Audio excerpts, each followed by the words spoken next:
Good afternoon, everyone. Okay, I finally get to sit down. Uh, been doing some things around the house here to um, uh, settle up with clutter, settle up with my brain, get my brain back to functioning again. I moved all this stuff around yesterday, and I mean, I like it the way it is for now, but there's still some things I want to be able to um, re- redo or something. But there's been some things going through my mind this morning about uh, I know I finally got to the point in my life where I don't care what people think of me. But how does that reflect?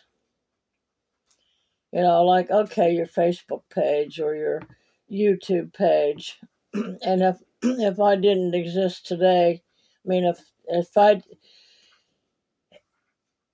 if all of a sudden I didn't exist anymore, but all that stuff was still there. And I think everybody has this innate desire to leave this world people thinking good of them. And, but,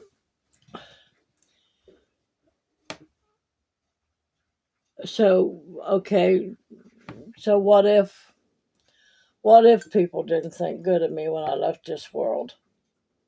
I mean, how's that going to affect me later? It's not going to affect me. It's going to affect those that you left. But thinking about all of that,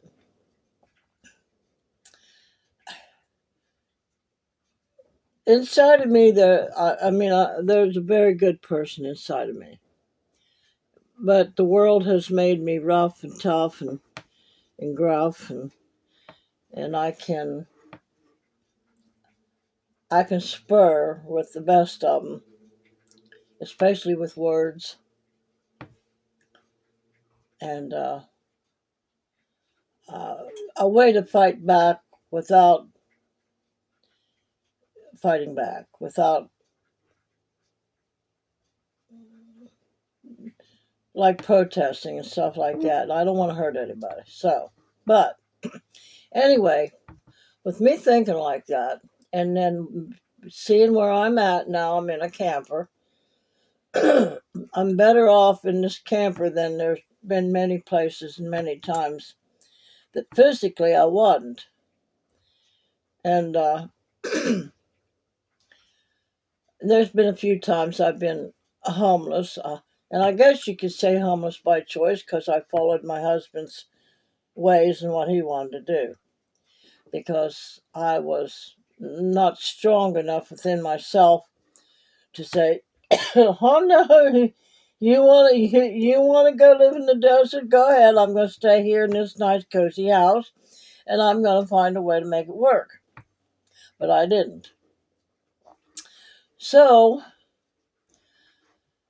the whole subject here is going to be about how do we get to where we're at today? How do we get here? Well, it depends on whether you're a man or a woman. I look back at my past and I look at all the things that's happened in the world with each gender, and we've all been taught so differently. I mean, really, a lot of things. I would say 90% of who we become is from what we were taught being grown up, and then the other part is how our brain perceived things of what was going on, what was being said, and but I'm going to take us back to one of the things that people that was raised in churches, uh, what was in the Bible. And this was in the Old Testament, and I can't tell you exactly where it's at. But if you look it up, you'll find it. You can Google it and find out what chapter it's in. But it's a mother talking to her son, which is a king. And she's telling him what a virtuous woman is. What a real woman is supposed to be like. And the virtuous woman is somebody that does everything. Does everything. She goes out and she buys a plot of land. I mean, she's the businesswoman. She goes out and buys a plot of land, and she comes home and cooks and cleans for the family and raises the children and takes care of the livestock. She goes out and buy the camels and the goats and the cattle, those kind of things. She took care of the household, the finances and stuff too. Well, what did he do? Come on, no, seriously, what did he do? He had sex and had babies with her, or maybe a concubine, whatever he chose, right? So he could be known in the gates. He would go and sit at the gates. The way the gates were back then, they were great big pillars and stuff, and the city was on the inside. And he'd go out there and sit with all the other men, and they'd sit and talk and do whatever. And so they could do whatever it was. Who knows what they did. So they could be known. That ego, so they could be known. So that's how we were raised, especially in the church. That a woman was to be this for her man. She was to take care of everything. So through the years, and men being taught that, and people being taught that, women are being taught that. Well, basically, even how they used to pick their woman, they would get a group of women together, and if this man was going to choose a wife, they would dance for them and try to entice them that way. You know what I mean. And whichever one him the most, that's the one he would choose. Of course, so now he'd be watching her in other areas too, whether or not she was this way or that way or whatever. So it was a process. So as we get to modern times, and we're being taught that the virtuous woman is this, and you'll hear a lot of people talking about the 1950s woman. And a lot of them are getting on YouTube and stuff like that and saying they love doing that. Well, see, but we're leaving out the equation about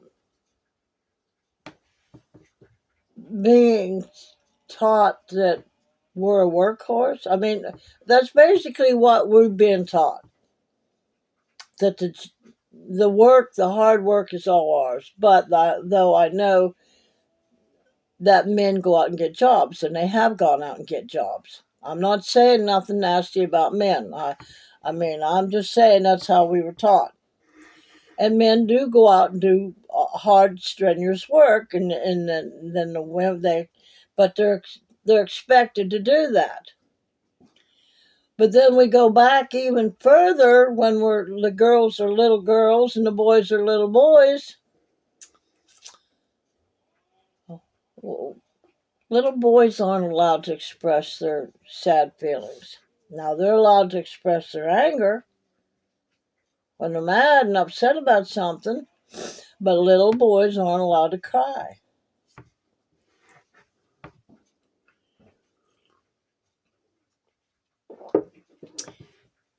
And they'll say, oh, if they're hurt or something like that. Well, are you bleeding? Well, then don't bother me. That's what little boys hear.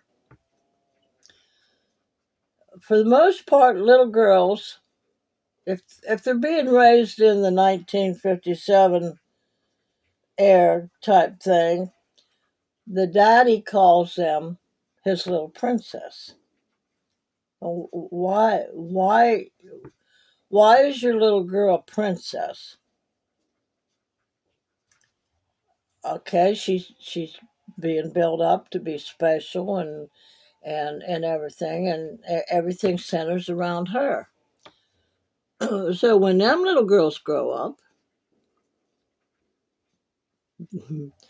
they're gonna think they're way too special, and then with their perception of what they see as being special, like okay, they bought them a little tutu, a little one, them little fancy little dresses and whatnot, and they got a little crown on their head, and they're just special, and they're prancing around and stuff. They're taught that looks is what men want when they grow up. Now, little girls are taught also that the thing in life is to grow up, find a man that you can get married to, but for the most part, most of us women aren't taught. Um, we were raised in very toxic, uh, calamity type home lives. We weren't taught that we're little princesses. We gotta go hide in a corner someplace, so we're not important. So you've got both sides of the coin there. You got the ones that are raised up to think they're all that, and there's nobody better than them. And when I get a man, he's got to do this, this, this, and this. But in the meantime, the little boys and grow up to be, because one thing I did find out when I was living in Arizona, and my husband out there, he was Spanish, and they were taught the boys had to go out, get out on the street, leave us alone. Now, the little girls were well taken care of, but the little boys had to get out and fend for themselves, however that was. And they weren't allowed to cry. Little boys aren't allowed to cry and share their feelings. And they're taught to stand up for themselves. You fight. And so there's no balance going on there. I mean, that's just like they're not balancing. They're not being taught how to balance out the feminine and the masculine in each one of them, because the male species and the female species have both feminine and masculine, and for for the nurturing and the genetics to come out even, we got to learn how to balance that out. But that hasn't happened throughout the years. And I mean throughout the years. So how did I get here? Well, I had a very disruptive childhood. I was a female. You go off over in the corner here. Now, I had a brother that grew up different than I did. I was the oldest, 13 years older than him. And we're somewhat alike, but not. He's got femininity in him now, but there was once a time he didn't. So as we age and we learn and we grow, then we can collect that stuff for ourselves. So, but why does it take some people so long to get to that state where we can understand all that kind of stuff? It takes us a long while, so some of us. But now my oldest daughter, it didn't take her that long. She knew when she was little, even though things were bad in her life, she knew when she was little that she was going to grow up to be a very strong woman. And that has paid off for her in her life. So as I look back at all of us women that end up in a spot that's okay, but that's not really where we want to be or where we really fit, actually. Look back at where, let's backtrack. Let's sit down and make notes and backtrack about where we came from to begin with. Why we end up with narcissists. Why a narcissist ends up being the way they are. Here's the thing: people don't sit down and they want to blame everybody. Well, I've been with a lot of. My husbands were drunks or druggies, and I tend to think that the first one was a narcissist, a drunk narcissist to begin with. But they can't.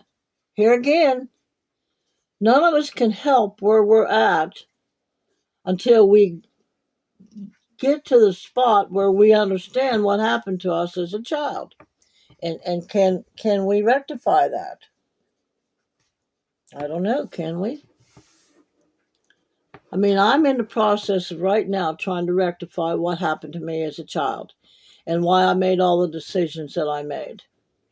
You've got women out there that married very good men, and they were raised. Now, women can be narcissists too. That's what I'm saying. That woman that was raised the way she was raised as a little child grew up and picked out a really good man and mistreated him really bad. And then there he is. She's went on and moved on to somebody else because this guy isn't her cup of tea anymore. And then he's left, sometimes with the kids. And what does he do? He's not allowed to cry. Or maybe he did cry a lot. And maybe he did connect with his feminine side throughout this marriage or this union. And she took advantage of it and whatever. And then moved on. And then there he's left. Well, that happens to,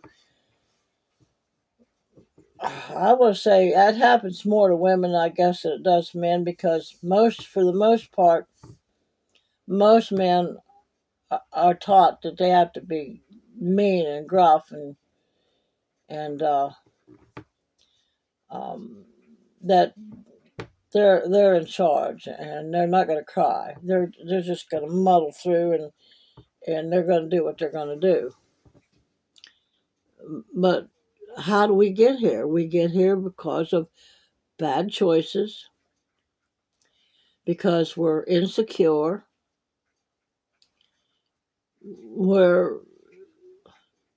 we've been taught all of our life that you got to look this way or that way. And you possibly, no way, you can't do the kind of job that a man can do. And of course, and vice versa, men are expected to go out and do the job out, and they're taught that they're not good at raising children and this and that. And then, of course, you've got all the other crap going on that society says, well, he hugs that child too much, or that he's being too close to that child. Those kind of aspects that uh, the society labels people, women and men, with all kinds of crap that we can't move forward. And so here I am in a camper, and thank God I have a camper. Thank God I'm able to get up and around and do what I need to do to try to improve my life. But I think the best way that any of us can improve our life, and like I've been saying, there's a lot of us women and men that are sick in bed because we let stress get to us, because we weren't taught what the world's like out there. Now, the way some people learn what the world's like out there, they go through it. Like a lot of them are homeless, a lot of them are the little kids, or they live in the projects, but that's only one side of it. They're not seeing the good side. And I don't know if any of this is making sense to anyone, but how did we get to where we're at? Because for one thing, we weren't allowed to express what we like in life. Like I like horses. I would have liked to have been raised on a horse ranch or something like that. I like to sing. And there was people in my family that sang, but they didn't do anything with it to make any money with it or anything. And so here I am, just now learning that there's more to me than what I was taught. I am a wonderful person. I can do things. I can do a lot of things that men can do.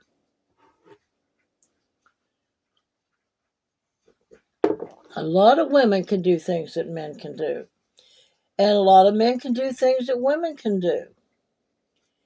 And nobody should be chastised for anything. If you want to cry, cry.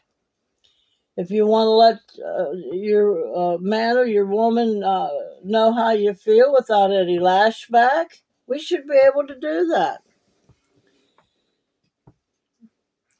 But the trauma that children go through when they're little, and or the good stuff, because now, like I said, it's usually the daddies that tell their little girls that they're princesses, and you look really nice in this. And those are some of the girls that grow up and expect when they get with a man that I'm a princess, so you're going to treat me with all this goody, you know, I expect you to have a nice car. I expect you to put me in a beautiful home. And that takes money. So that poor man has to go out and work himself to death to in other words, there's no balance there. So I don't know. I've said all I know to say. I mean, I don't even know what I'm talking about, really. I'm serious, I don't. I sit down and I start talking, I get an idea, and whether it makes any sense or not, I do not know. But I hope for the most part that I understand how I got here. And each one of you have to look at where you're at and how you got there. Are you happy in your life? Are you happy with what you got? Are you happy with the illness that you got? I don't think so, and I didn't mean that as any way to be offensive or anything. We all know that we're not happy to be ill, but I have run across people that wouldn't have nothing to talk about if they weren't ill. So they talk about their illness all the time. So if you don't have anything else to talk about besides your illness, then start finding other things to talk about. Start finding ways to make yourself healthier. Then go back into your childhood and find out why you're where you're at. And make notes. Write a journal down. Start writing down a journal. And things will pop in your mind that you would have never thought about in a million years. Start writing. Just write down anything. Whatever you feel like writing. Get yourself a regular notepad. $1.25 at the Dollar Tree.